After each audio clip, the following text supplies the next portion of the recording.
On air light. Find your on-air light. We're doing it live on a Tuesday. Let's go. Nearly Beau, great Z.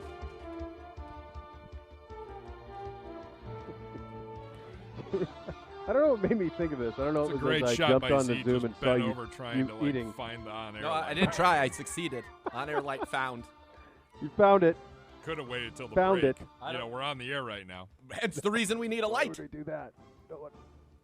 You don't need to do that. Do you guys? I know that you're not hard of memory, so my guess is from your sensibilities that you will have remembered this movie. But I don't know what made me think of this. But right as our Zoom popped on, and by the way, today's a big day. Not only around the league, there's a lot of sports stuff going on as well. We'll have a lot of information for you as teams are reporting and luminaries reporting in T-shirts and so forth and so on, and here as well. But as we came on, do you remember? I don't know if the movie is still.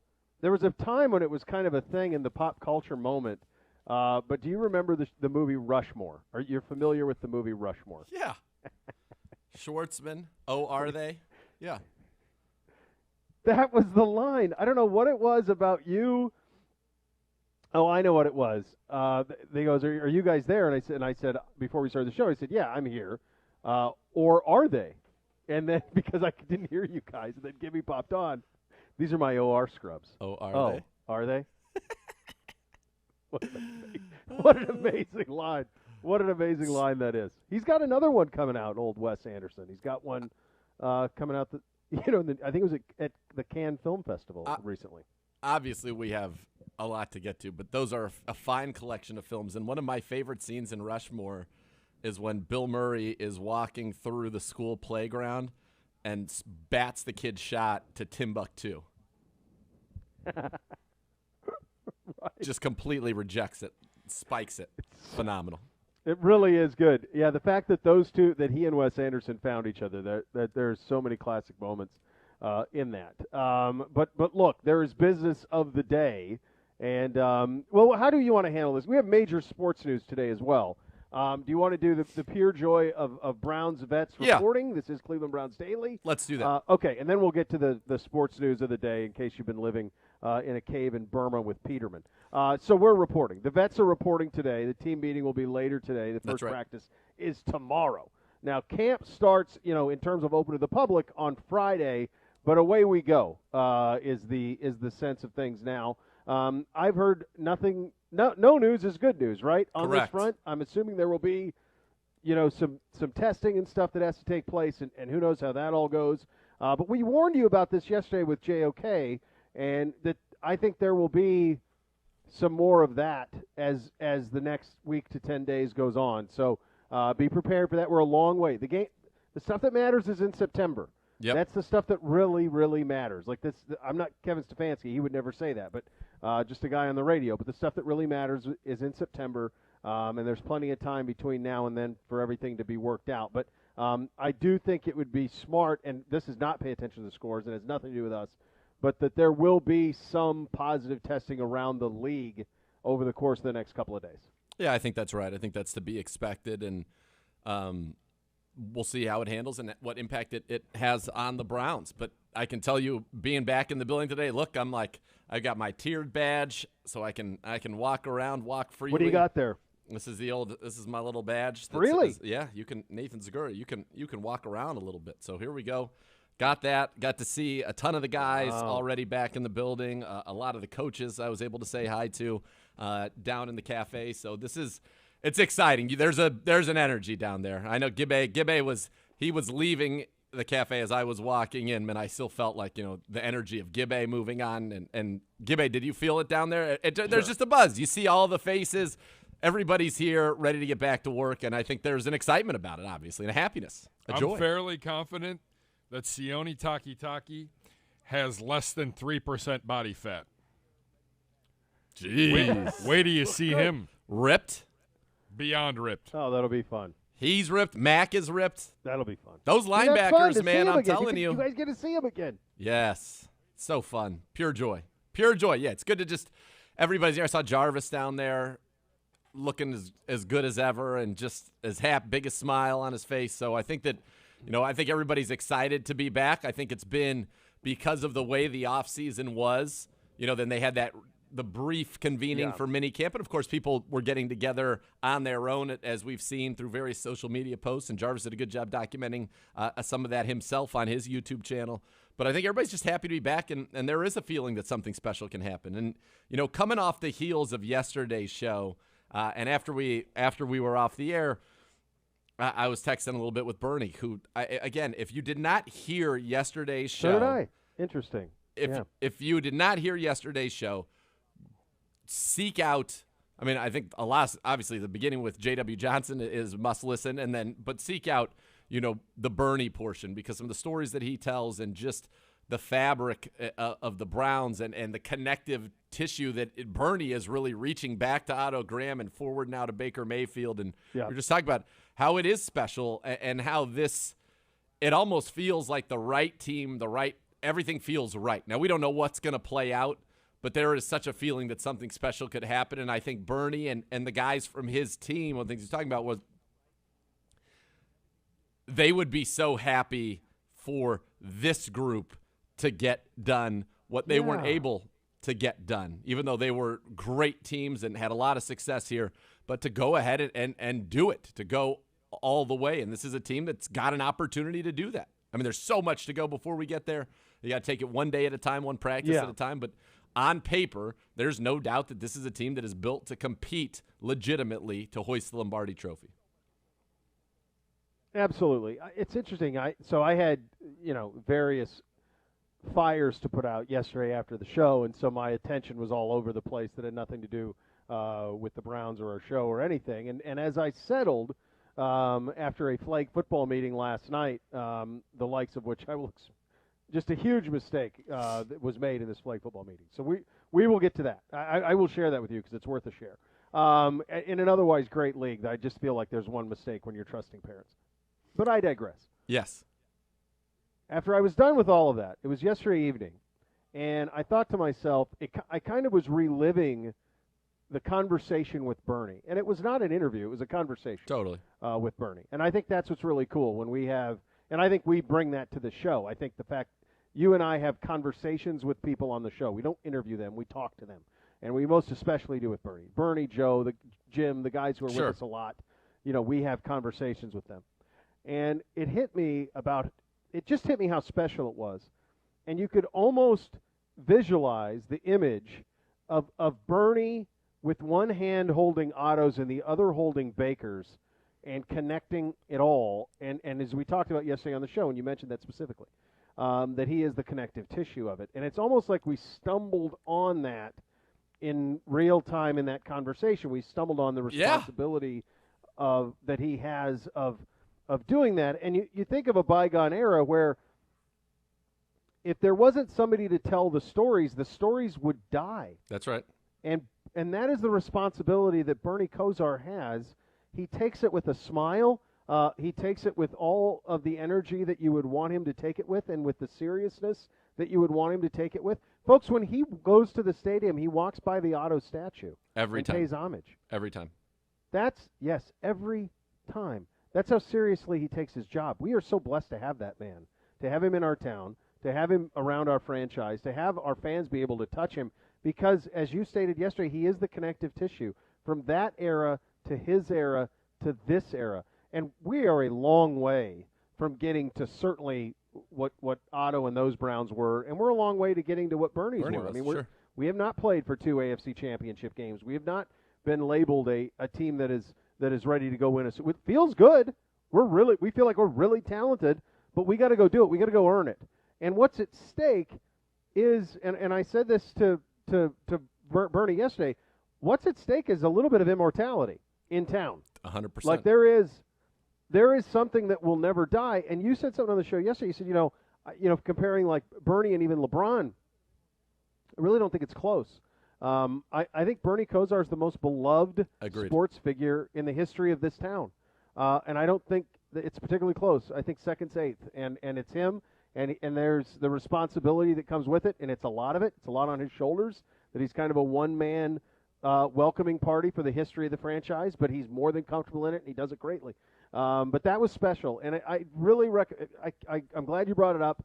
I text him as well. It's so good to be able to just keep in contact with him, and I don't ever take for granted when he's on the show. Not ever. Anytime Gibby says we got Bernie, I go, what a job. Yep. Fantastic. It's going to be great. And that's yes. And this was something that was emotional. It was a personal story about the history. But there was also weekly when we would have him on, and he would talk about what he sees on film, and that's quarterback. He's a football savant. It's a quarterback masterclass. Yes, he's a football savant, and yeah, I thought how apropos on the, the day that we're at the pro shop with those 75th anniversary uniforms. Here's maybe the one guy that has a real relationship with the principal figure at the beginning and the principal figure right now, and he might. Yep. And I think it dawned on him. That's what was so cool about it, is he hadn't even thought of that. That was cool. The gravity of it and the goosebumps and all of that. But when we were, I just said, I let him know. I said, I didn't grow up here, and I've said that many, many times.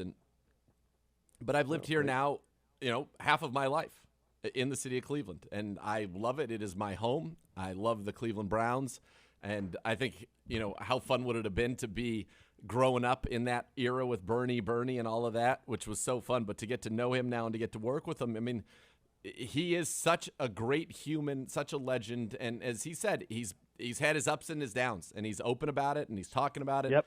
And, trying to let other people know that, hey, when you think you're at the bottom, you can come out of this. And Bernie has done that. And he's just such a great asset to this organization, but more importantly, he's a great asset to this city and to this region and to all of the Browns fans who are around the world. We are the world's team. That's right. He is a beacon, and I think it's so powerful to see him at Baker's camp and to see their camaraderie, and you don't see that often. You don't see, No. No. You don't. I can't even think off the top of my head. Bradshaw at Steelers camp. You don't see, and maybe things have happened, but sure. And like, you know what I mean? Like at Roethlisberger's youth camp. Right. You know what I mean? Like you just don't see that. You don't. I know Staubach still is around the Cowboys a lot, but I don't know if he's going to Dak's, youth camp. I don't know if those things are happening. You think of the legends of the game, if they're doing those things. I don't know. I don't know if they are, but they're happening here, and we're very lucky. We're very, very lucky that it's the case. Yes, we are. And in another bit of news that we are not as grand and as an emotionally powerful scale of lucky, but I don't even think this is luck. I think this is the result of incredible hard work and commitment. But Odell Beckham Jr., according to Ian Rappaport, has passed his physical and will not start training camp on the PUP list. He is ready to go. He says a significant milestone for the playmaker coming off of an ACL tear. So that's a bit of positive news here. That's stunning. On a Tuesday. It is stunning. That's stunning. But it's not surprising based on what we saw at minicamp. No. Not surprising at all. Of course not. He looked as if there were nothing wrong at minicamp. It was stunning. It kind of took your breath away to watch him run routes. And, man, you know how hard the work has been, and you know the price that he's paid over these last few years with his health. And I just couldn't shake the line he said at his camp when he said he was watching the Kansas City game and thought, I could have made one play. Yep.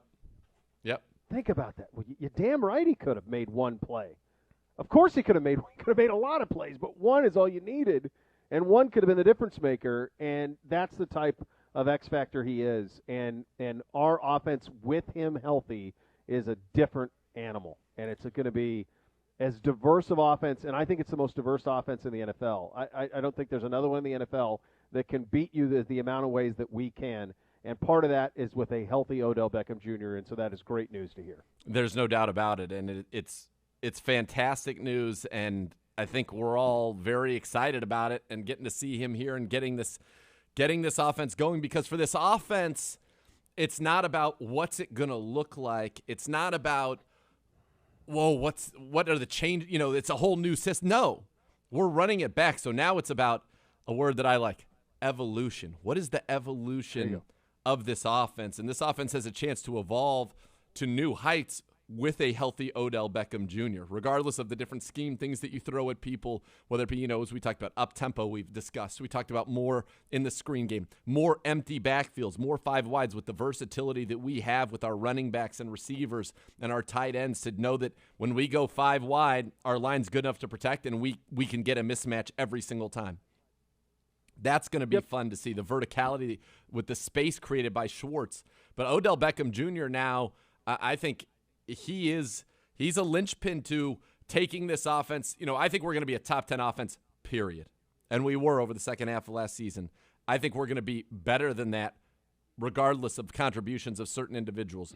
But for us to be a team that I think can consistently be, a 40-point or a 30-point a game team and thought of in terms of danger in the same breath as the Chiefs, as, the Bills even right now, as some of these elite offenses in the National Football League, it's some of that's going to depend on and hinge on Odell Beckham Jr. because he has something unique on this roster and unique in the league, really.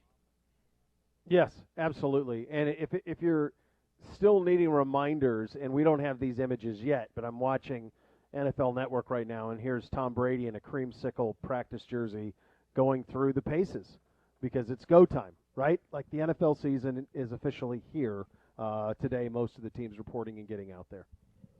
Yeah, this is an exciting time, and as you see my eyes kind of darting around, there's just a buzz in the building. There's excitement, and part of it, I'm sure, is that Odell's ready to go, and that's one thing you can just check off the list that maybe you were concerned about who's going to be ready to roll here day one. Because I think for Odell, he didn't have the full season. I think he got all the mental reps, obviously, after his injury, but that was very difficult. And there are two things that struck me. You mentioned the one, I could have made one play against Kansas City, and to quote Uncle Rico, there's no doubt in my mind he could have made one play that could have altered that game against the Kansas City Chiefs.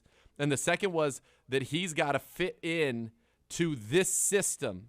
He's got to fall in line with the way they want things done here. And that is, an understanding of why this system works. First of all, the precision of everything. And B, a willingness to say, you know what, there's no more of an it's all about the team statement that could be made by Odell Beckham Jr. headed into this camp than that one. Yeah. And I think it's powerful, and I'm here for it. I love Odell. I had one of my buddies, Jacuzzi Ricky, ran into Odell at his camp. Said, how do you get a name, Jacuzzi Ricky? Well, your name's Richie. Is that a story that's fit for air? Jacuzzi Ricky? So when I was on Sirius doing my shows, or even sometimes on CBS on a Sunday morning, he would call the show, or he would call the TV show as well, and he'd say he's calling from the Jacuzzi, our fantasy football league that he helped start. It's called the Jacuzzi Fantasy Football League. So it'd be like Jacuzzi Ricky. He's calling literally sitting in his jacuzzi Ricky on a Sunday morning calling, but he ran into Odell and he said, just a big jacuzzi guy. He's a huge jacuzzi guy. I mean, you got to be to get the name Jacuzzi Ricky. And he likes to say, if you can't take the heat, get the hell out of my jacuzzi. That's his saying, which is a good one. I think it's apropos. The bubbles, the heat, all of it. Hot water, indeed. But he said Odell could not have been more gracious to he and his daughter when they ran into him, and the smile and just the kindness.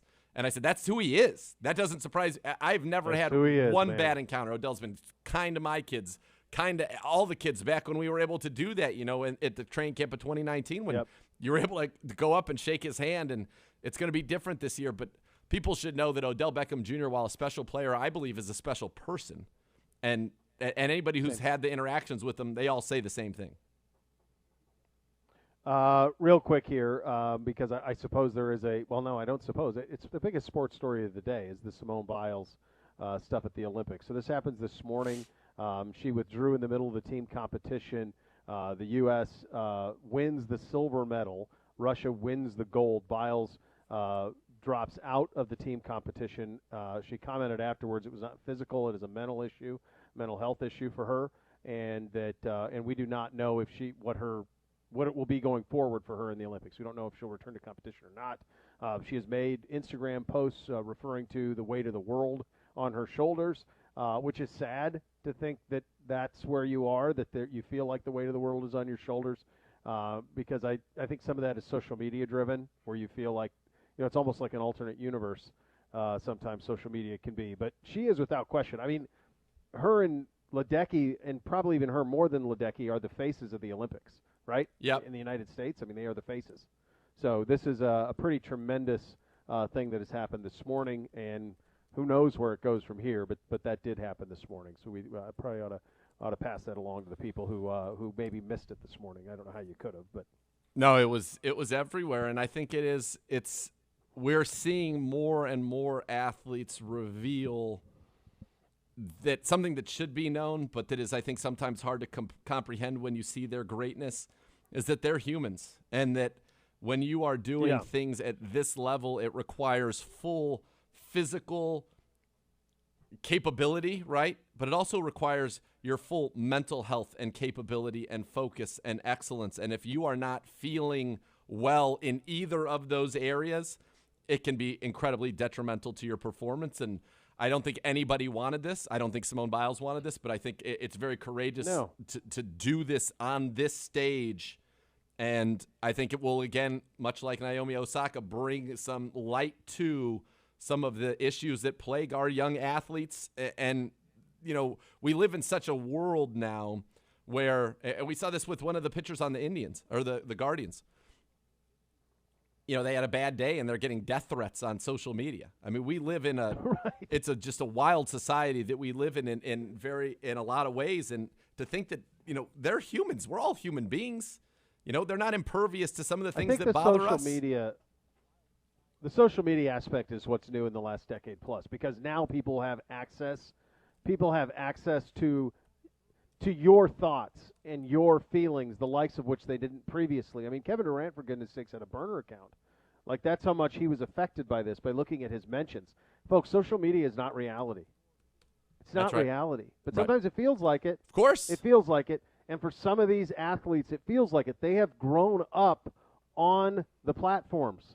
They've grown up on the platforms, and this is the way that they operate. I don't think it's healthy. My words, not the words of anybody else, just a guy on the radio. I don't think it's healthy. No.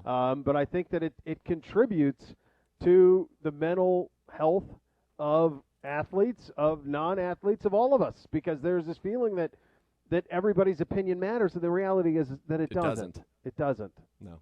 It doesn't. And it's not a representation of society at large by any means. So, but nevertheless, this will be this is obviously a very, very big story today, and a very big story for the Olympics as well going forward. And there is a lot going on in sports. We've got the crazy reporting of Aaron Rodgers and what he showed up in. So we have that to look forward to. We will get into that coming up in the second hour of the program. Coming up next, though, our good friend Doug Lesmerises of Cleveland.com on what he thinks of the Browns reporting here shortly and what that could look like. In addition to that, we'll get his take. Obviously, he's been paying attention to the college football expansion, which is now about ready to become official, as Texas and Oklahoma getting pretty well set to join the SEC. And so that'll have an impact going forward as well. Lots to get to with Doug, lots to get to over the course of this program as well. Those were your OBM Hot Topics, Ohio Business Machines, preferred copier provider of your Cleveland Browns. They have all the X's and O's for your office. I encourage you to give them a call at 216-485-2000 or visit ohiobusinessmachines.com. Off and running on a Tuesday, Cleveland Browns Daily, 850 ESPN Cleveland.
Hi, welcome back into Cleveland Browns Daily on a Tuesday edition of the program. Time to head on a hotline for, I think, one of the best and brightest writers that we have in their fine state of Ohio, or these United States. We're lucky to have him here in Cleveland.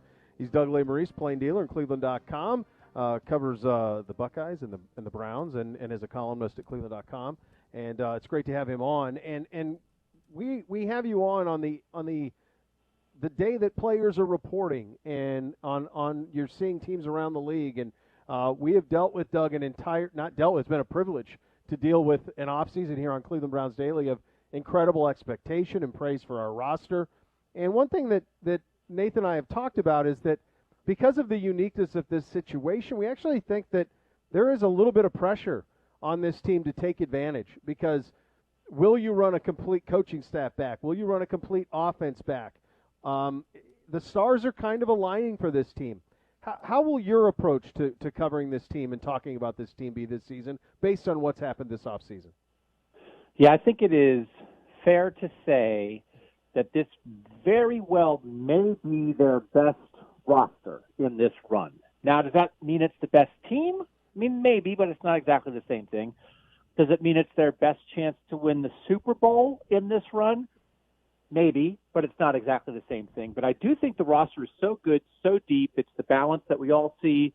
Veterans who are still making, kind of are on good contracts. You haven't lost a ton of guys because of money. That's coming clearly at some point down the line.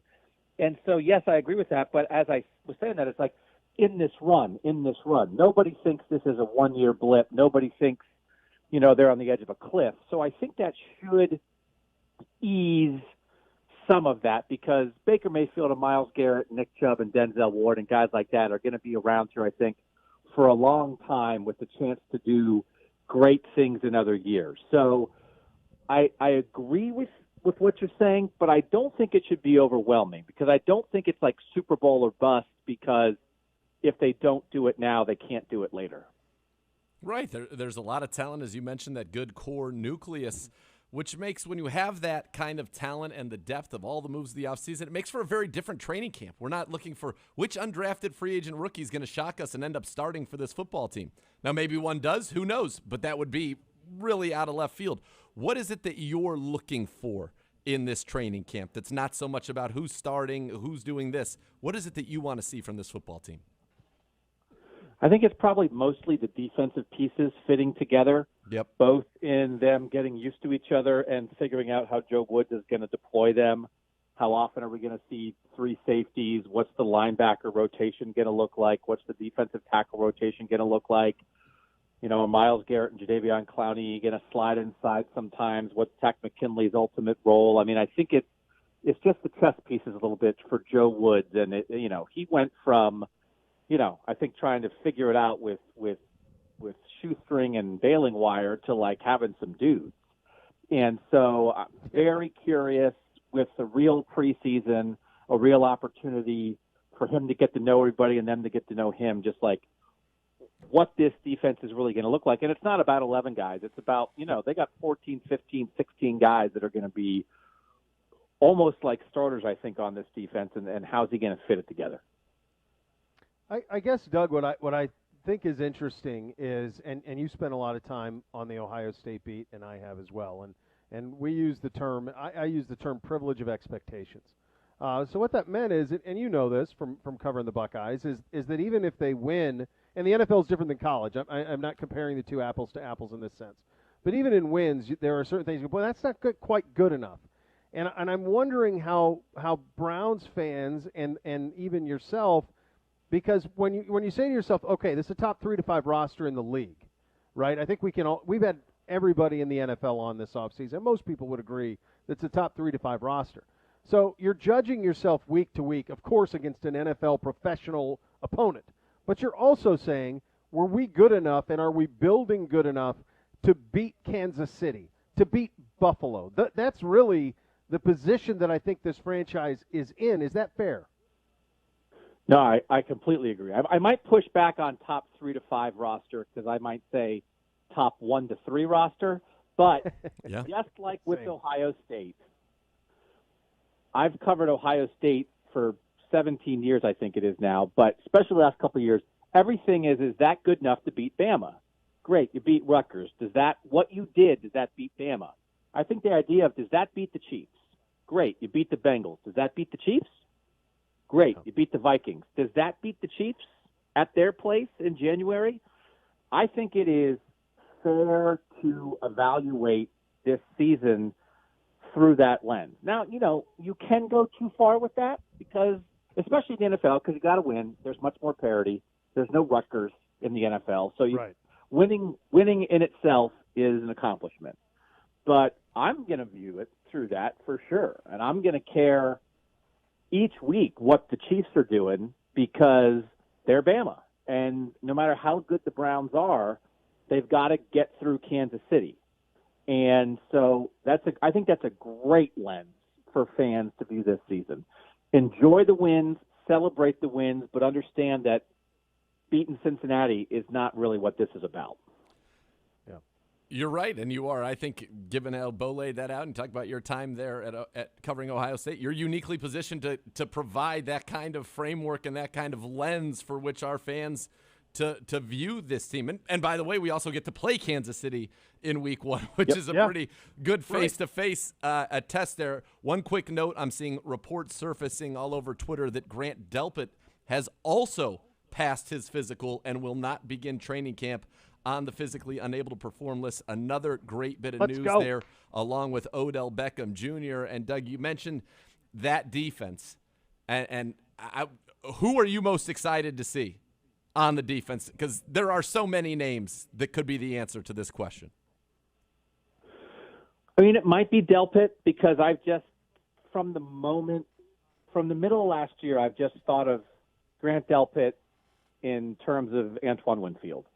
And they were one pick apart in the draft, two good college safeties, and one dude helped his team win the Super Bowl as a rookie and played a primary role. Winfield was one of the most important players for Tampa Bay last year. And what if Delpit's that, or close to that, or in range of that, where it's not like, oh, good, yeah, Grant Delpit, he's good. It's like, oh, no. Like, Grant Delpit's like one of the 10 best players on this team. Grant Delpit makes game-winning plays. Grant Delpit is a guy that offensive coordinators worry about. Like, what if that?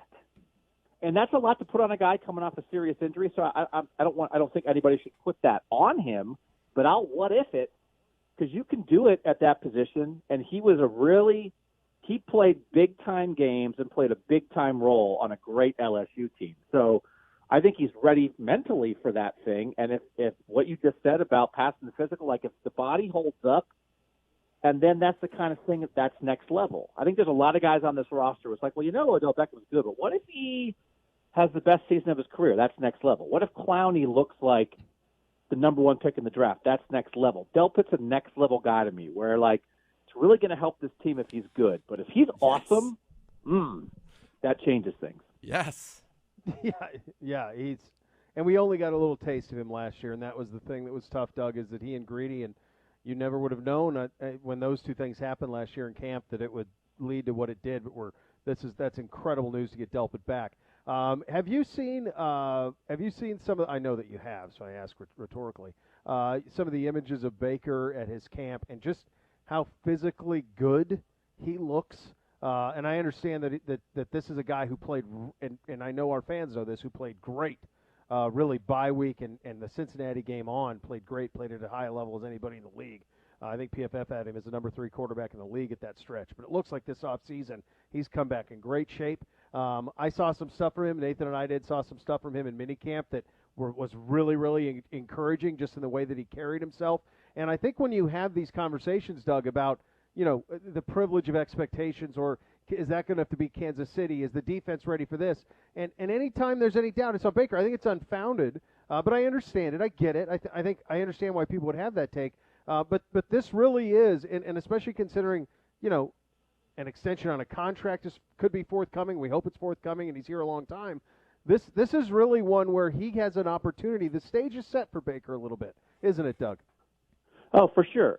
And I mean, the idea of him being in that kind of shape, I mean, what if the idea of Baker Mayfield at his most athletic, right? Because it's just the league now. We all know that. Almost every great quarterback can beat you with his athleticism in a certain way, right? Whether it's Josh Allen or Lamar Jackson or Patrick Mahomes or Kyler Murray, that he can escape a bad situation and make something good out of it. And I think when we think about Baker, we think about efficiency. We think about how accurate he was in college. We think about leadership. We think about chip on the shoulder. But, what if he's got some next level? And listen, he doesn't have to be Josh Allen athletically, but what if he can spin out of the sack that he maybe wouldn't have gotten out of a year ago, that he can, outrun a guy, outrun a pass rusher and get a throw off that he would have gotten, would have had to run out of bounds last year. Something like that, again, it's just one or two plays. It's not even a game, a season that make a difference. And if you're saying, okay, this is next level athleticism from Baker Mayfield, that's the one thing I think that if you wonder, when you talk about the best of the best of the best of the best, can he be that? And I think that's one of the areas where you would go to is is he athletically at the same level of some of these best of the best guys? But if he's going to max out himself in terms of strength and speed and stamina and that kind of thing, now you're talking next level. Yeah. You are, and next level can apply not only to Baker but to this entire offense that's running it back. All the principal players are back. Every single coach is back. Doug, what do you think when you look at it? And we talked about the offense earlier on the program in terms of evolution. It's the first time going to camp in a long time. We're not what's this new offense going to be? We know what the offense is at its core. We know who the principal players are. What's the evolution that you're looking for? Yeah, I mean, I think we think we know what Kevin Stefanski wants to do, but what if we don't really know exactly? Because we know what he wants to do sort of when he's doing not the basics, but the foundational stuff, right? What again, if it's okay, now that that's established, then what? And so I do think about the downfield passing game, that relates directly to Odell Beckham Jr., obviously. It relates to what can Anthony Schwartz give you as a rookie. And the threat, it doesn't even have to happen all that often, but I think the threat of it would open up more to the tight end, would open up more in the running game. And I think that involves Baker being willing to let it go when it's there. I think it's on Odell to win off the line of scrimmage and get open. And I think it's on Kevin Stefanski to be willing to do that and take shots. And then again, are you going to go to Kansas City and win in the AFC Championship game without hitting a shot? I don't know. They're probably going to hit one to Tyreek Hill. So you probably have to answer. So I think we know Kevin Stefanski wants to run it, what he wants to do with the tight end. But, man, if this is unleashing Odell in his most dangerous way and Baker being willing to let it rip and Stefanski encouraging him to do so, that is, I think, how you get to the Super Bowl. Doug, we had a conversation yesterday with Bernie Kosar that we didn't necessarily know it was going to take this turn, but was an incredibly meaningful one from the standpoint of Bernie is the connective tissue in the 75th anniversary of the Browns from Otto Graham to Baker Mayfield, in that he had a relationship with Otto, he's got a relationship now with Baker, and he's kind of in the middle of it all, and is so beloved, obviously here in town and amongst Browns fans, everywhere around the world. And you think about the responsibility and what comes with that, right? I mean, that's been a long time. It's been a long time. And those Browns teams got to AFC Championship games and obviously lost in heartbreaking fashion. But those are not Super Bowl champions. They're AFC Championship competitors. I guess what I'm getting to here is we really don't know, many of us don't, unless you're in your mid-40s or early 50s and grew up around here, you don't really know what it's like around here to have a team that's like that. We saw it last year, but we didn't have fans in the stadium. It was amidst a pandemic. You and I know what it's like from the Ohio State perspective, but we've never seen it from a Browns perspective. Have you thought from that angle what we're in for? Yeah, no, and not to get too far ahead of it, but I almost look forward to the day when the Browns are 12-4 or 12-5, and people are mad. I almost look forward to the day when the Browns lose good players because they can't sign everybody. Like, I almost look forward to, like, Aaron Rodgers type stuff. Like, do you know what a privilege it is to, like, have a disgruntled Hall of Fame quarterback because all you do is make the playoffs every year and he only has one Super Bowl ring? And, like those are, like, championship problems. That's right. And I don't want to skate past the championship and get right to championship problems. But that, to me, is almost when you know you've made it. When it's not that you're, like, sad because they're 4-12. It's like you're complaining because they're only 12-5. And I think they could be headed to that. And I do think it's a reminder. I've understood this more in the last couple of years, and Corey Kluber really did it for me. I think a lot of times, obviously, the championship is the ultimate goal, and you're so busy chasing championships and when should you bail and rebuild and whatever. But, like, Bernie is a great example of, he doesn't have a Super Bowl ring, but he gave you somebody to love. So the thing that I like about what's happening with the Browns is, of course, the ring. Of course, the Super Bowl is the ultimate thing. But it's nice for Browns fans to have somebody to love again. And 30 years from now, like, I don't know what's going to happen with how many games they're going to win and if they win a Super Bowl or not. But, like, they're going to love Myles Garrett, and they're going to love Baker Mayfield. They're going to have guys to love. And, like, when they went through this stretch for the past decade plus, you couldn't even find somebody to love, really, outside of Joe Thomas, who served that role in a huge way. But winners, Bernie's a winner, even though he doesn't have a Super Bowl ring, right? And so, yes, we're all talking about the Super Bowl, but I am appreciating sort of what Myles Garrett, Baker Mayfield, and some of these other guys give to Browns fans in terms of that, because you know they're going to be, if you're a Browns fan, Myles Garrett and Baker Mayfield, they're going to be in your life forever. Doug, we talked about so much in this time here, and you mentioned some of the pieces on the defense. You got excited about Delpit like we did, and one guy who's kind of flying under the radar, which I don't think anybody's maybe ever said this about him in the past, is Jadavian Clowney. And the notion that Jadavian Clowney is going to be with Myles Garrett up in the front there, and the notion that this is a team that has a lot of, as you mentioned, not just local in Cleveland household names, but household names around the National Football League. And how interesting it is that a guy like Clowney might get even more popular here in Cleveland. John Johnson III, who played in Los Angeles for a Rams team that went to the Super Bowl, might get more notoriety for what he does here in Cleveland. But guys like that are established, that have come here, opted to join this team, and we haven't talked a ton about those two. You know, what do you make of that move, and what that signifies? You know, John Johnson III saying, I wouldn't miss out on the opportunity of a lifetime to play for the Cleveland Browns, and Clowney clearly feeling the same way with many other suitors. No, I think athletes understand that, right? And we've seen it enough in sports recently with what the Boston Red Sox did and Chicago Cubs. And when you can be a team and you can do something for a fan base that, like, has never had that done before, like, you're immortal, right? You're a legend. Yes. You're not just a good player. And so I think that is an opportunity that a guy like John Johnson is smart to seize.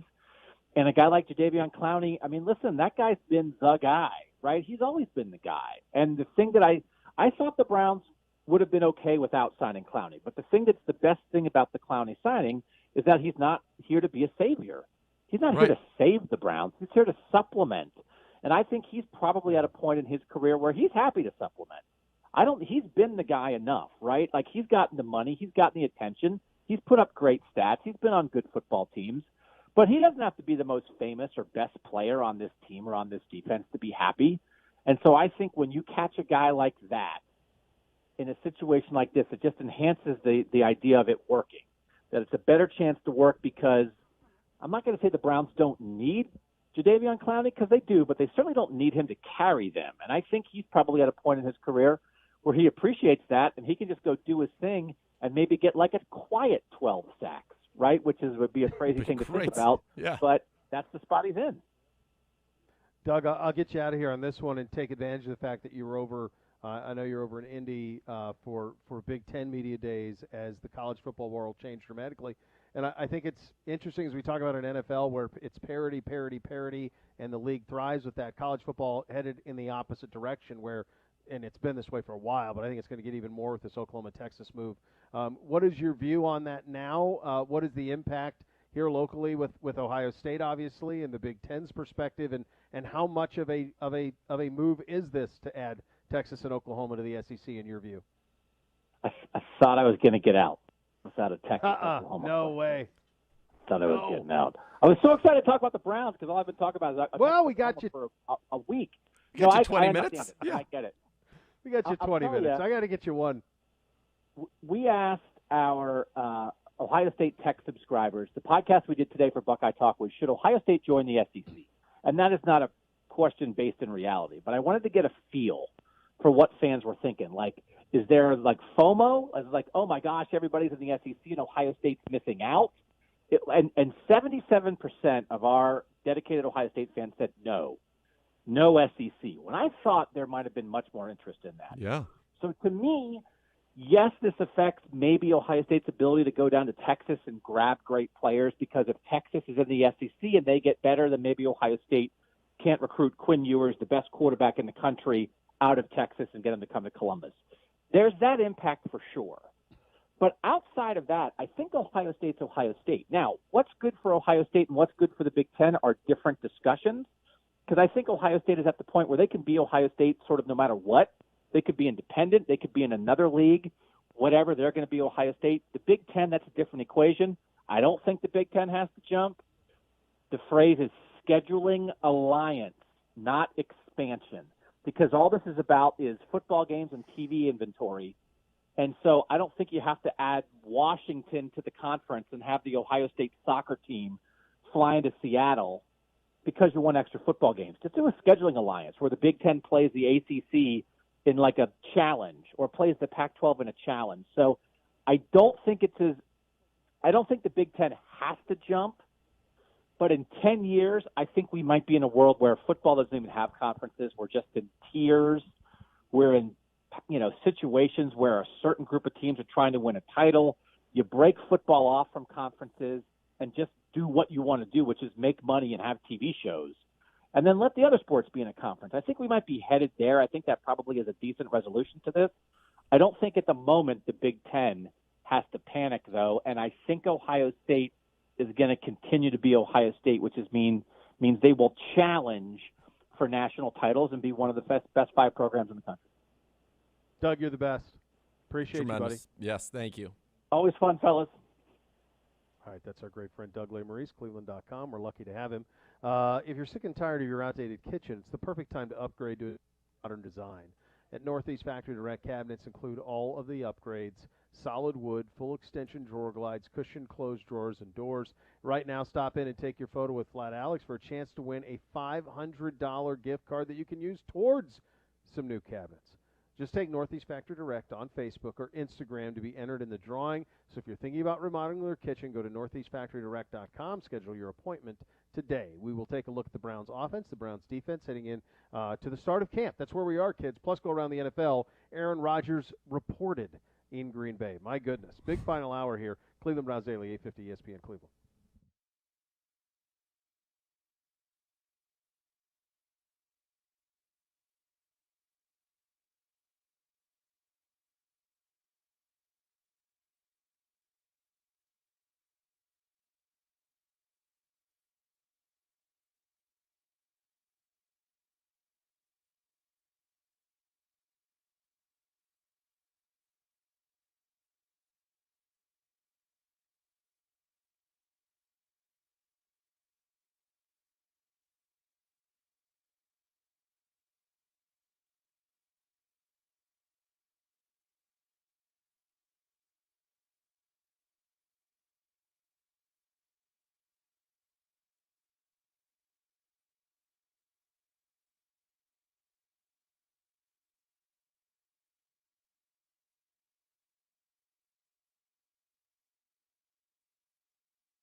All right, second hour here, Cleveland Browns Daily. Want to tell you about my friends at EOX Vantage. EOX Vantage connects core systems that don't talk.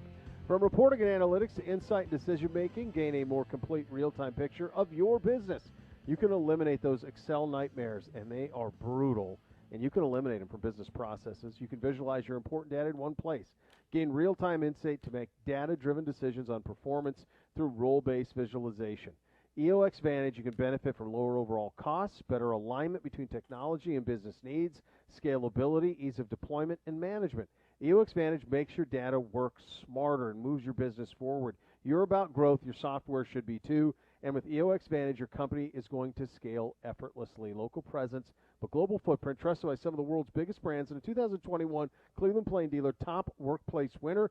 Check them out at www.eoxvantage.com. So players are reporting. Our team is here. Good news trickling in to this point on that front as we take a look at our offense on the eve of camp. And you asked this question to Doug, and it's you and I don't even remember where we came up with this, but when we're trying to think about the next evolution of this offense, the only thing, and it just I know, because I was playing Madden with the kids. And I was That's playing right. the Madden season. That was it. It was the Madden season. And I got to the point, like in the fourth quarter of games, where I would look down and Kareem Hunt would have like 6 touches. And I'd be like, well, that's not right. I got to get Kareem Hunt some work here. And so I would go tempo. That's what I did. I would go tempo to get him 10 touches and, so a couple of runs and a couple of catches and make it look like the way that I thought it should look. And so that got us talking. Is that an evolution? This is not scores. But you do wonder if tempo is something that gets brought up for Kevin Stefanski to take a look at this, because we do think that much of last year and the way that he coached was to protect Joe Woods and a defense that, frankly, did not have the horses to hold up when a team tries to go tempo. They've got the horses now. And so when we think about offense, you think about the tweaks that can happen. We talk about that, and I know you and I, we've talked about it a lot. We feel good about that. What are some other things that we could envision being put into place? And again, folks, not scores, just us having a little fun on Tuesday on the eve of camp on the radio. For sure. But let me just go back to your point about tempo. It's, look, when you've got the ability to, let's say at the wide receiver position, have Odell, Jarvis, Hollywood, Donovan Peoples-Jones, Anthony Schwartz now, Kaderil Hodge. Okay, you can cycle through, still have receivers on the field you feel really good about, and stay fresh. At tight end, you've got Hooper and Njoku and Harrison Bryant and Steven Carlson, and it's likely you're focused on those top 3, but you can have 1 or 2 tight ends on the field fresh at all times. You can have Nick Chubb or Kareem Hunt at running back. So you have the ability, other than your line, which you're going to keep the same, to really stress the DBs and the linebackers and the safeties and even the D-line of your opponent by playing with this tempo, because you have the ability to even work in waves on the offensive side of the ball. And so that, I think, is one of the reasons why the tempo could work. But what are other things that I'm expecting to see more? Number 1, jet motion. Jet motion and more play action on first downs, incorporating some of that jet motion. You're going to see some of that with Odell, and I think you're going to see a lot of that with Anthony Schwartz in his 15 snaps a game when he's out there, because that is going to stress people horizontally. They've got to respect his speed. And remember, this is a guy who had more touchdowns rushing at Auburn, not that he was playing in a joke conference, folks. We all know what that conference is about. At Auburn, he had more rushing touchdowns actually than receiving touchdowns. Get the ball in his hands, let that speed. So when you have to account for that going wide, what does that do? Linebackers have to widen, safeties have to widen in case they're taking outside angles, and then all of a sudden, boom, you end up hitting an inside handoff to Nick Chubb on a quick inside zone. That's what the Rams did in their heyday, when that McVay offense was at its best, and that's the one wrinkle we really haven't had here. We haven't had the ability to run that jet motion, and you can run 3 plays off that, more even, but 3 basic concepts. 1, you give it to him on the jet. Lots.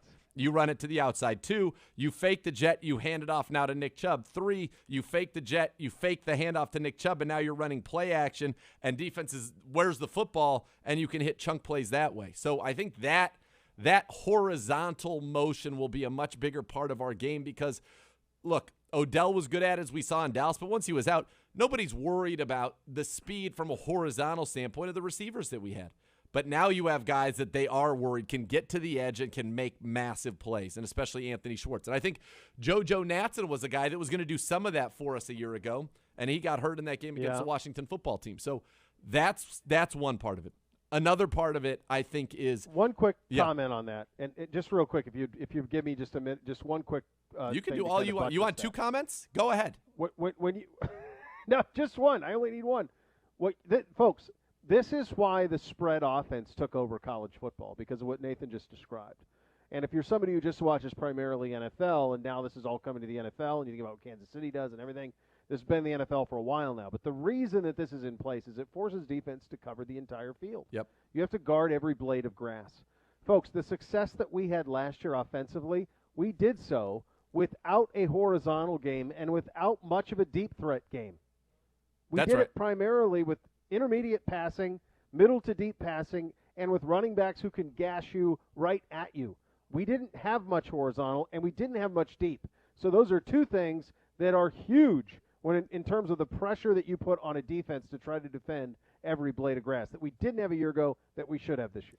Continue. And that's a massive thing. Go back to the Chiefs game. McCole Hardman rips off, I think, a 40-yarder Yeah. on one of those, and then the next few Yes. plays, the space that they have to operate because of the threat of it whenever they would send him in that jet motion, that's what the Browns are going to be able to have. And let's not forget, one of the other pieces I've been talking about, screen game, more in the screen game. We have these talented running backs. Get them the ball. And we saw it more over the second half of the season. The third down play to clinch it against the Jags was a screen. We get, that all-important drive, the 40-yarder to Nick Chubb, touchdown, game over, sorry Steelers. That was a screen. So we started to use it more in the second half of the season. We also have the opportunity. Now, Alex Van Pelt has said we don't love the wide receiver screen, but when you have guys after the catch like Odell, or if you have an Anthony Schwartz out there and they're getting a big cushion, that's when you can even do some of those easy, safe plays that have a chance to become big ones for your team. So I think there could be more in the screen game as well. And heck, in my mind, I'm just envisioning right now, jet motion left to right, Schwartz, he gets the fake. You fake the play action to Chubb, Yep. and as you drop back, Chubb just leaked out to the left, and it's a screen. They're already going right on the motion, and that's how you can set some big plays with some of that misdirection, and that's something that wasn't there. And then I think they want to find ways for more vertical plays, more down the field. Schwartz certainly helps that. Odell Beckham Jr. helps that. And as I said, more empty, because you have an opportunity to go out there with, any combination of our starting five, as I call it, in terms of the guys that are the, skill position, running backs, wide receivers, tight ends, go five wide. Yep. And you're going to have a mismatch somewhere against any defense in the National Football League. Yeah, and that can come with both Schwartz and Odell, two guys who we didn't have the Schwartz at all and Odell for the majority of last year.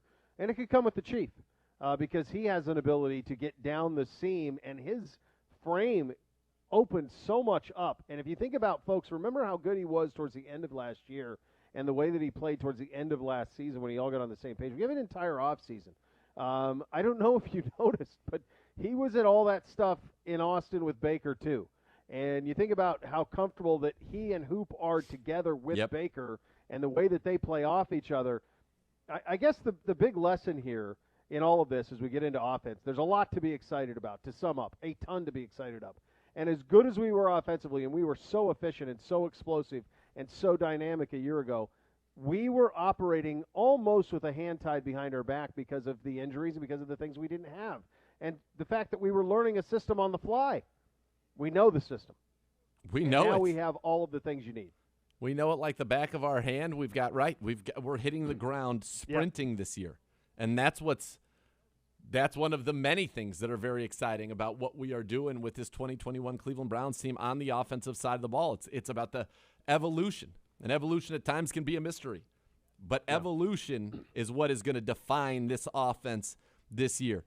The ability to evolve and to continue to execute at a high level the concepts that are at our core, to just be so good at them they're unstoppable. And that's really been, if you go back to the Shanahan offense, the Shanahan, Kubiak, Stefanski style of offense, which we have much more diversity in ours than necessarily the traditional pure models, but Yes. we use a lot of those components at our core. They were just so good at it. It didn't matter if you knew it was coming. Yes. And that's Didn't matter. that's what we can be, and then have all these other things that we can do off of it. And I think what I love about this team is that there isn't going to be just one way. There are going to be games where we feel like our tight ends have the biggest mismatch on the field, and you could have a game where Hoop and the Chief and Harrison Bryant combine for 200 yards and 3 touchdowns. Then there are going to be games where they think, okay, well they take that away pretty well, but we're going to hit them with the receivers or the jets, or we're going to feed the running backs.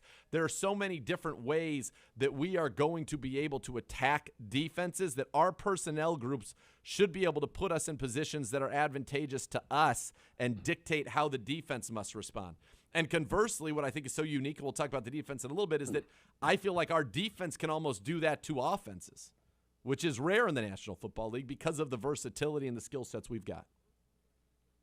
Yeah, no, it is. It's going to be fun, and it'll be great to see this team on the field on Friday. We will go around the league. There's obviously big news in the league. We will get to that coming up. We'll take a look at the defense coming up here shortly. You listen to Cleveland Browns Daily on 850 ESPN Cleveland.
Well, it is certainly summer and time to open those windows, let that fresh air in. Your windows won't open. Well, guess what? You're in luck. The buy one, get one is back at Weather Seal Home Services.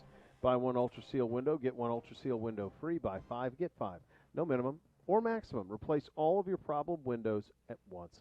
Weather Seal's Ultra Series windows are strong, durable, beautiful, easy to clean, and easy to open. For the lowest monthly payments, ask about Weather Seal's exclusive 7-year, 0-interest financing with approved credit. Weather Seal is locally owned and a name you can trust. You can call 877-WINDOWS or visit WeatherSealHomeservices.com. the story of the day in the National Football League is that Aaron Rodgers reports to Green Bay and to training camp. It is I'm still trying to wrap my head around what the contract means. So from what I can tell, he is only tied to the Packers for this year. But I've also read that it's easier now for them to trade him based on the restructuring of this contract. If they want to trade him now, that it's easier to do so based on the money. But the feeling to me very clearly is he's back there to give it one more run. And you remember the tweet of The Last Dance that he and Devontae Adams tweeted out, which was quite remarkable. He showed up, just fantastic pair of retro Oakleys. He's got his hair in a bun, which is tremendous. Almost looks like a samurai swordsman. He's wearing an homage shirt of Kevin from The Office and the Chili. Which is remarkable. I texted Ryan Vessler, who's the owner and founder of Homage, this morning, and I said, can you tell me how exactly you guys became like the official T-shirt of athletes trying to get their message across? And he goes, it just happened, man. I'm glad it did, but it just happened. And I said, well, it's a good job out of you. Great job. Because you go back to Ultimate Warrior with LeBron James, and now here Aaron Rodgers. Like if an athlete gets off a plane, they're wearing an Homage shirt. It's incredible. It is pretty wild, and I thought it was great, and even the actor who portrayed Kevin has even chimed in on it, saying, looking good. Beautiful. It's just great. So awesome. What did he get out of this? He's able to be free at the end of this year, and he's lobbying for Randall Cobb to return to the Green Bay Packers, which I thought was amongst the most stunning demands I've maybe seen in my time. And listen, I wondered if it was nonsensical, like if he was being silly, but I don't know. I don't know how to take him. Brandon Cooks tweeted out, you meet somebody for a short time and they become a brother quickly, about playing with the Texans with Cobb, and he said, go back and Green Bay and finish your story. Randall Cobb, for a period of time, was, I think, a fairly elite slot receiver. Now, that period of time, his heyday would have come between the years of 2012 and 2015. And as I sit here, it's been a long time. It's my belief that we are in the year 2021. In 2000, it is, in fact, the year of our Lord 2021. That's fact. Yep. 2014, best right. year, 91 catches, 1287, and 12 touchdowns. In 2012, he had 954 and 8. 2015, 829 and 6. Since then, he has not topped 4 touchdowns or in a season. In 2019 with Dallas, he did have 828 yards and 3 touchdowns that year with the Dallas Cowboys. But, I mean, for the most part, he's been averaging, in his last 3 years in Green Bay, 2016, 17, 18, he had 610, averaged 10 yards a catch, 650, 9.9 yards a catch, 383, and 10 yards a catch with a total of 10 touchdowns in those 3 seasons. Obviously, Aaron Rodgers loves him, wants him back. They drafted, if I'm not mistaken, Amari Rodgers out of Clemson, who many people said was a modern-day Randall Cobb, who would be much younger and I think more equipped to run in a speedy manner for Mr. Rodgers. But I thought when I saw that yesterday, I said that is one of the most interesting things. And if you're on the Aaron Rodgers side of the ledger, all of the stuff that you did knocked off a year of your contract or got you freedom after one more season and potentially reunited with Randall Cobb. And if you're the Packers, you have one more chance to win a Super Bowl with the guy, which I think if you look at the way the two sides, it's a bigger win for them. Yeah, I think so as well. I think it's going to be fascinating how the interaction is in the building. I mean, just put yourself in the position. I mean, act like we're doing Packers Daily here, right? And we're doing Packers Daily, and you're in the building. And Rodgers is walking around, and the team president's walking around. And remember, in Green Bay, you don't have ownership.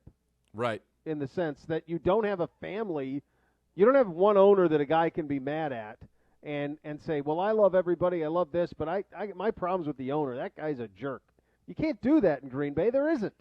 So when you're trying to identify who the big bad guys are, it's Murphy, and it's those guys at the top of the organization. They are the big bads in the word of Rodgers. Well, they're all football guys. It's not like they can avoid him. I mean, this isn't like Jerry Krause, the general manager. Well, I guess it is. It's like Jerry Krause, the general manager of the Bulls, on the team plane. Yeah. Like, theoretically, Rodgers could – these guys are all going to be on the team plane. It's a pretty wild scenario to think about how it actually plays out, and I could see Aaron Rodgers absolutely turning in an incredible spite season. Yeah, and if you're Denver, and this changes everything from Denver's perspective. If you think about Miami, their perspective. If you think about maybe Philly, they've been rumored to be in on Deshaun Watson. Does it change? Put Aaron Rodgers on that team. What's it look like? We'd love to get him. We'd love to keep him in the NFC. I have no interest in him going to the AFC. So you wonder if that changes, their view of things to where Aaron Rodgers will be a true free agent at the end of this season. This is similar to what Brady had, true free agency. And that's what I think ultimately he wanted. That's what got him back into the building. And it's one of those things that there seems to have been a great deal of storyline and build up for very little payoff. This would be, if this were a movie, yes. incredibly disappointing. An incredibly disappointing film. Unless you're a Packers fan. You're happy that Aaron Rodgers is back regardless of the tension that may come with it. You felt like that it was, and I'm not arguing good or bad for this, but it felt like that this was the year, and for various reasons, and Deshaun is obviously far more complicated, that was maybe the start of player empowerment in the NFL. Yep. That quarterbacks were the one guys who could empower versus organization to get their want.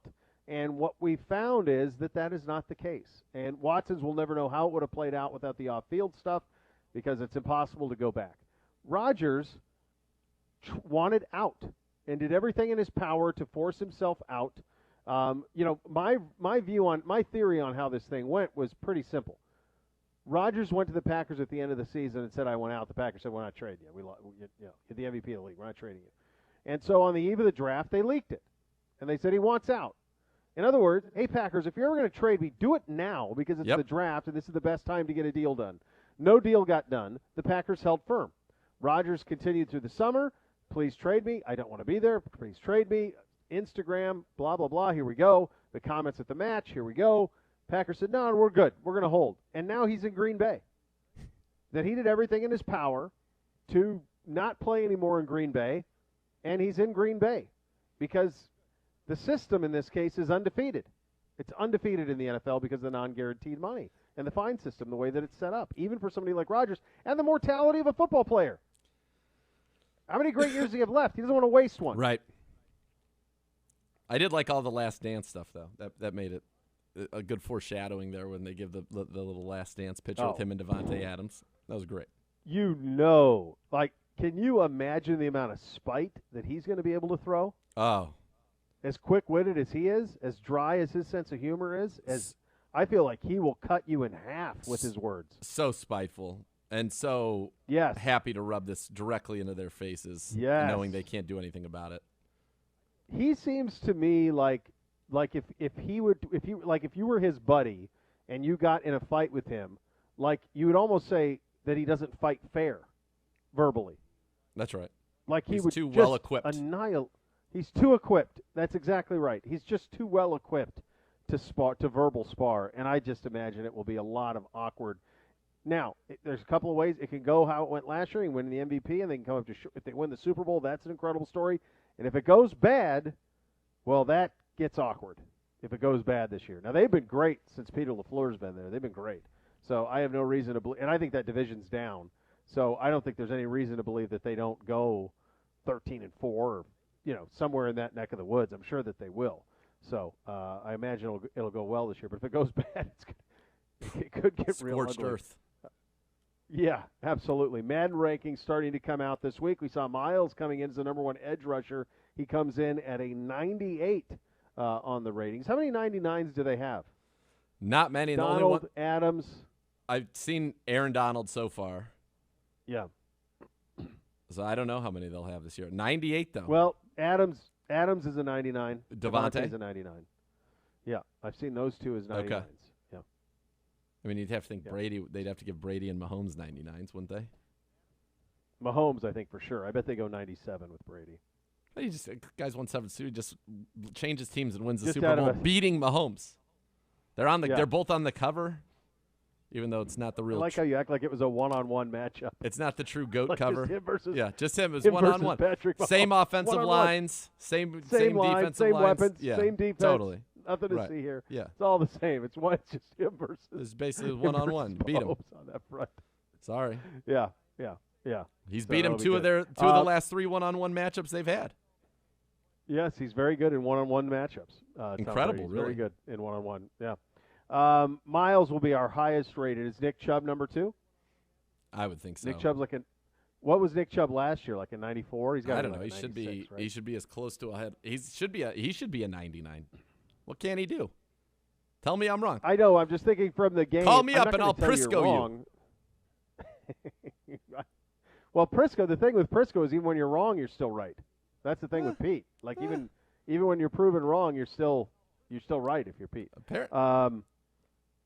I would imagine it would go Henry like a 90. I'm going to say Nick Chubb 90. That'd be a fun game. Predict our players, our Madden ratings for our guys. Yeah, You played the game a lot longer than I had. Chubb, I'm guessing, would be the number 2 guy on our roster. And then I think you're going to get some real good grades on the offensive line. I think Denzel's still going to get a very good grade. I think Kareem would get a very good grade. I think Kareem has a chance to be a John high 80s, Johnson low should get a 90s, pretty yeah. good grade. Same. He'll be in that same vicinity. Yep. I mean, we have a lot of people. Antonio's got to be in the 90s. Yeah. Yeah. I mean, Conco was first team All-Pro. Teller was the number 1 rated player on PFF. That's right. Other than Donald. Was he number 2 or 3 in the whole Number NFL? Number 2. Non-quarterback, yeah. That's crazy. He, Donald, and Rodgers. Yeah. Aaron Rodgers were the top 3. Yeah. So I think all those guys have a chance to be in the 90s. I think we have a chance at being the highest rated team in the game. I think only the Bucs would be higher. I think I think you're exactly right. Top to bottom. Yeah, I think it's us or the Bucs. That's what I would think. Yeah. Isn't that crazy? Yeah. That's a wild thing to wrap your head around. But that's very good. One quick note. We talked to Doug about this a little bit. It is official. Texas and Oklahoma apply for SEC membership. The commissioner of the SEC, Greg Sankey, gave one of the greatest statements I've ever heard today, where he said, we are willing to consider their application for the betterment of our student athletes as if they haven't been talking behind closed doors for a year. College football is so duplicitous. It's just such a snake pit of humanity. Oh, boy. Came together so fast. Just so quickly. We put it out there. A week. Right. We put it out there, and then look how week. crazy. It's all just happened. It's all going to happen in a day. It's incredible. So it'll happen.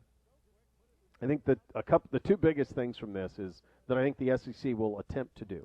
The SEC will attempt to, well, they will say this. They will say this is mostly about recruiting more than anything else.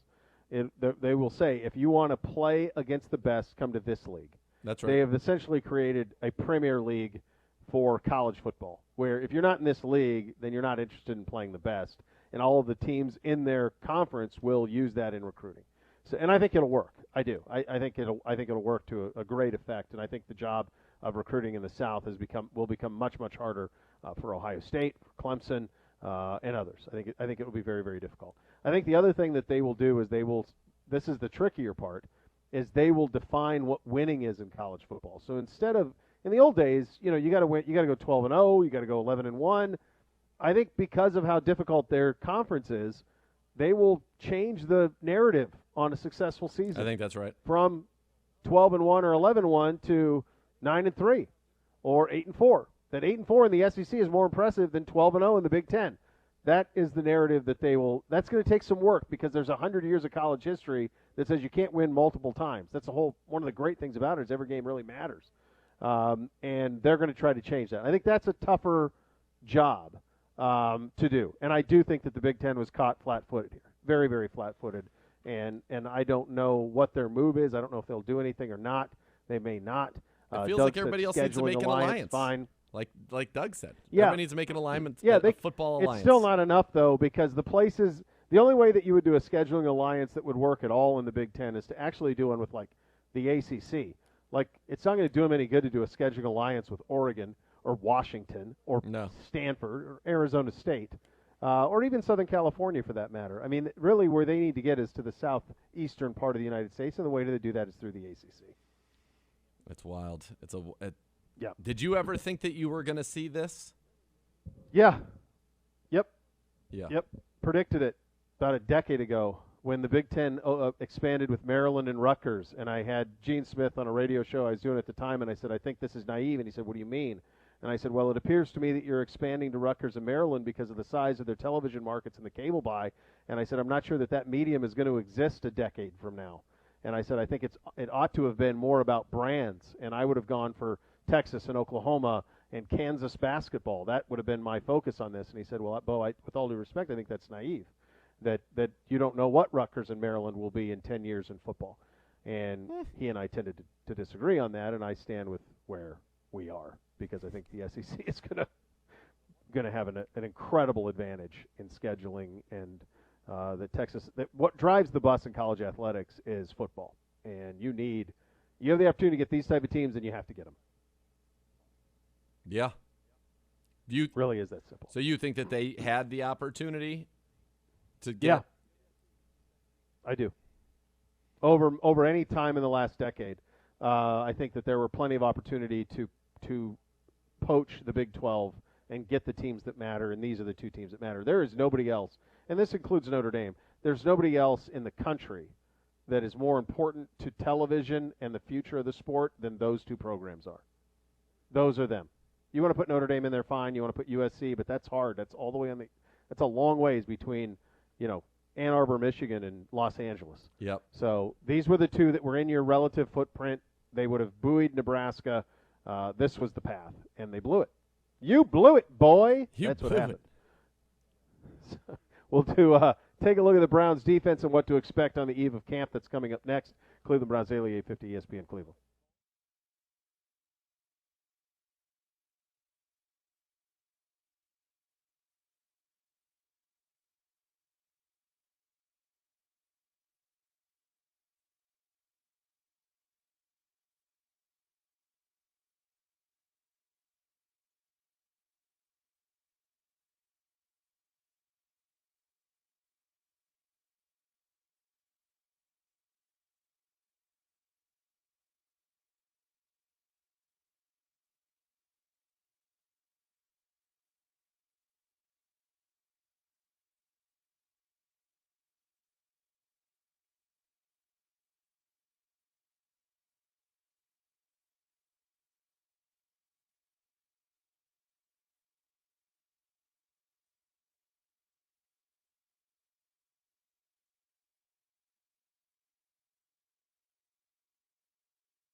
Injuries during childbirth require experienced counsel. Call the lawyers at Elk & Elk for a clear answer as to what happened during your child's birth. Elk & Elk is a proud partner of your Cleveland Browns. Call 1-800-ELK-OHIO today. All right, so this is really what we can't wait to see. And it goes against human nature, because human nature as a football fan is for your eyes to go strictly to the offense. And I know most times for me and you and probably all of us, when we go to camp and we see the 11-on-11s, we're watching quarterback, we're watching receivers, this is what you do as football fans. We watch the offense. Even in games, I think if you ask anybody out there listening, if you think about how you watch football, you watch it from the perspective of where you're watching the ball. That's what you're doing. You're following the ball around. It's the way it goes. This case, it'll be a little different with this defense. And Gibbe mentioned how great Sione Takitaki looked at linebacker. We know JOK is going to miss a little bit of time on the COVID list. We know about the defensive line situations. We know about the incredible amount of talent. But this is going to be a group that has got to come together over the next couple of weeks. And it really is. If it can be, it has the potential to be as good as any defense we've seen around here in a very, very long time, Z. Yeah, and that's what's exciting about it. And I think we go into this training camp. When's the last time as a Browns fan you went into training camp with very few questions about the offense? Never is my answer, not in my time here. It was always about the offense. Bernie. Could we score enough Bernie points? was here. Right, probably. And so, you naturally gravitate to the defense. That's also where all the presents that were placed, under the tree all popped up, and John Johnson, sure. Jadavian Clowney, come on down. Right. Greg Newsome, Jeremiah Owusu-Koramoah. Oh, we get the Delpit and Greedy double pack back. That's a lot of fun. Malik Jackson, Andrew Billings, Anthony Walker Jr., all of that happening on the defensive side of the ball. And so that's where your eyes are going to be. And lots of times they always say in camp that the defense is ahead of the offense. That'll be curious this time, because this is one setup that would lead you to believe, while as talented as that defense is, this offense should be ahead of the defense in the early going. That's right, Gibbe. I had a tough time getting that out. You don't have to make faces at me. You want to buy a vowel? It's okay. You want to buy one? No, it was a consonant, actually. Spin the wheel. The N and the S together at the end of defense. That's what's exciting about this, is that you have all this talent. It's going to see over the course of, I think, a few weeks' time, when do they start to become more than the sum of their parts? And when that happens, that's when I think this defense is going to be elite. Yeah, and I think from a Browns fan perspective, let's remember that it took a while last year for the offense to do that. It wasn't something that happened over the course of a training camp. I mean, it took into the Cincinnati game, through the bye week. There will be a learning curve. You are not going to be defensively against Kansas City week 1 what we anticipate to be defensively by the end of the season. This is going to be it's a 17-game season, man. This is going to take a time to make this thing work. There are so many things to watch for. It's going to be hard to even know in terms of where to train your eyes. But what I would say for those of you who are going to be in attendance as fans is, when you think about defensive tackle and when you think about linebacker, those are the true battles. And the margin for error there is razor thin. Yeah. And the win or loss is everything from starter to cut in some instances. Yes. And that is, we've never had, I don't recall stakes like that around here. Again, 4th training camp with the Browns, 4th season with the Browns. This team's different than all the rest, but I don't recall that much of a swing at any position, really, from either starter on a stud starter on a great defense, or cut, and that is kind of the way the pendulum can swing at defensive tackle and linebacker.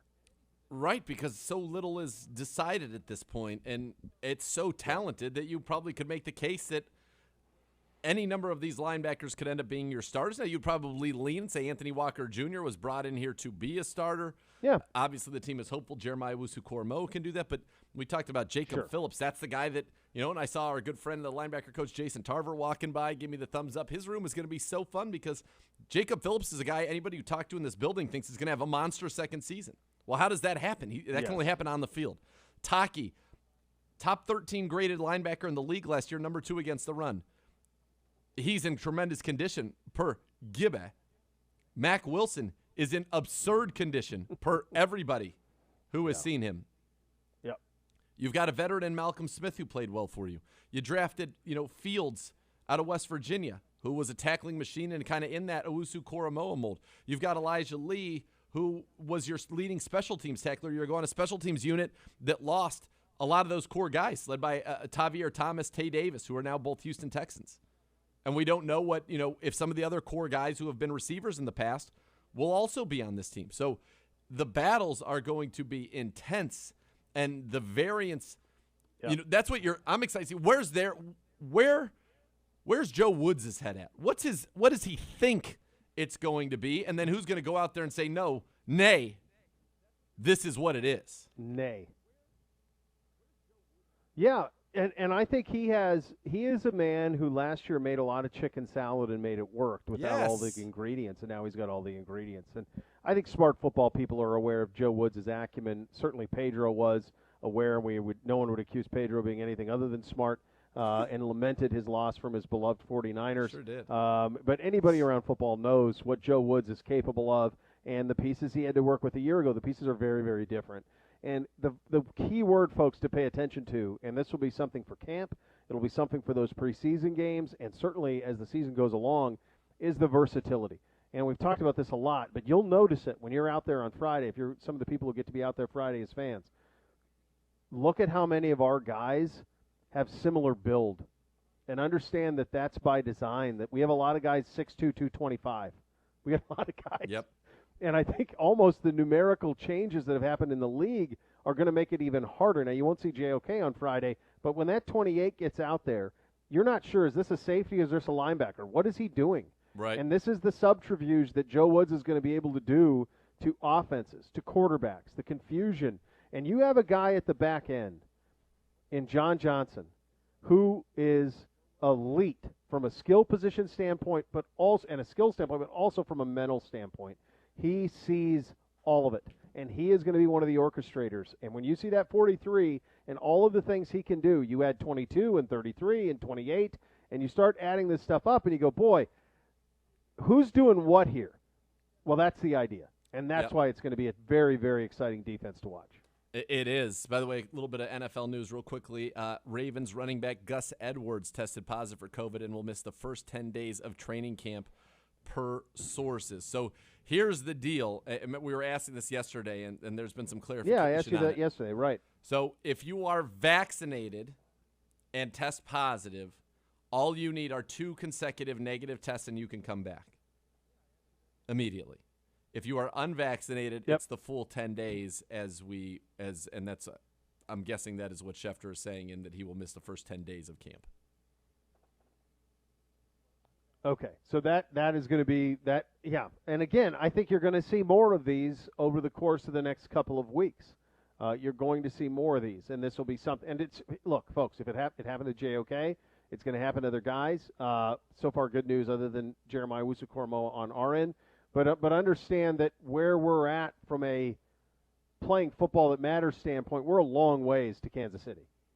So there's a long ways, and I think some of the wrinkles that happen here early in camp will be ironed out long before you go play that game in Kansas City to open the season. That's right. This will be a little bit of a bumpy road, and I think that what's tricky is everyone's told, look, it's going to be like a year ago from a COVID standpoint, but there are some differences to this, and you saw JC with his comments earlier this week in terms of, look, we ought to test vaccinated players even more now because the Delta variant and all these other things, and that is a fluid situation. I would just say that we're in a much better spot than they were a year ago. Clearly, we're excited. You're excited with everything that's possible, but that we're still amidst a pandemic, and we're still amidst a very fluid situation, and that's kind of the reality of where the NFL is. And if you remember anything a year ago, it's that it's a television product that's going to be delivered, and so that is all of this is about. Is to get to a regular season where you play games that count in front of fans on television. That's the goal, and there may be some bumps in the roads here early, but by the time you get to the regular season, it'll be the way you expect it to be. Yeah, and they were able to do it under much more improbable circumstances a year ago, and there's no reason to think that we won't be able to figure it out this year. They did not have to add another week last year. They figured it out, and I think that they will get through it this year as well. Yeah, I would agree. Still so much more to come. You're listening to Cleveland Browns Daily on 850 ESPN Cleveland.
I'm watching the NFL Network's doing like training camp live and stuff right now, and it's really cool. And I don't know what took them so long to do this. And I know they're going to have where like everybody reports at the same time, and they kind of bounce, or at different times they can bounce around the league and show all of the camps, and you'll see various luminaries around the league discussing the teams that they're on.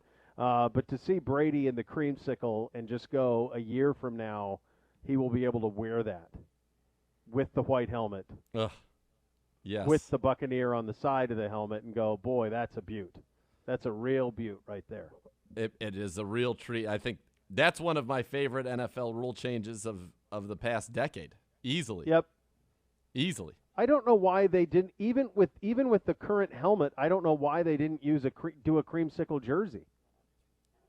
I don't know. Even if they don't have the white hat, they could still do it with the pewter hat.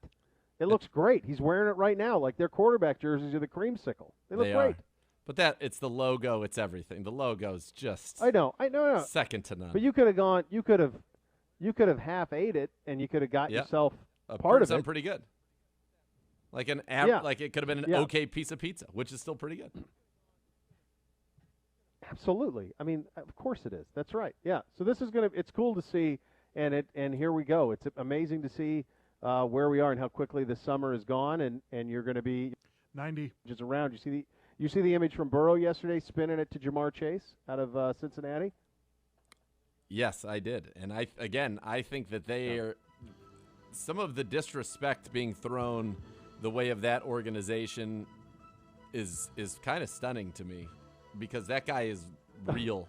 And they've got some real talent on offense. They may not be a complete team yet. They might not be ready yet. Who knows? No. But he's legit. No, they got problems up front. When you have legit, it's a good place to start. We have a legit quarterback. They're going to play. It sounds like they're going to play Jackson Carman, who's a left tackle. He's an Ohio kid. Played left tackle at Clemson. They're going to move him to guard to start the year, and they expect him to be their starting guard. So they've got some stuff that they got to sort out on the offensive line. Well, they're going to hope that. And that was he does with Joel Bitonio. Joel Bitonio was a left tackle his entire life and came in here and they said, you're going to play guard next to the Hoff. And that worked out pretty well. Well, the difference is I'm not sure Jackson Carman is Joel Bitonio. Well, no. I know Joel he's not Bitonio playing next to the Hoff. An absolute legend. And he's also not playing next to the Hoff in between Alex Mack, who at the time was considered to be elite. Right. The best center in the game and the best left tackle in 30 years. But other than that, it's the same. Very same. Exactly. That's right. He played tackle. Now he's playing guard. We'll have much more. Then the similarities fun in the program tomorrow. That's it. The next level's coming. The next.